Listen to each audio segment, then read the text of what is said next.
What's up, you guys? Welcome back. In this video I'm going to show you how to trim a sound on TikTok before recording. That is quite simple and easy, so let's begin. And first open up your TikTok application and tap on plus to start creating TikTok video as you normally do. And now you are able to add some sound here. I tap on add sound button.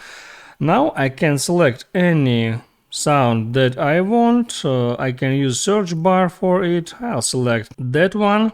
And now when I tap on that sound, here the scissors icon is appeared. And if I tap on scissors icon, now I'm able to trim that sound in any place that I want. So with this playback marker I select the beginning of the sound, so I'll select start this music at 16 seconds and then tap done. So now music starts from 16th second, and now I can continue creating that TikTok video as I normally do. I hope this video helped you out. Let me know in the comments below that it's worked for you.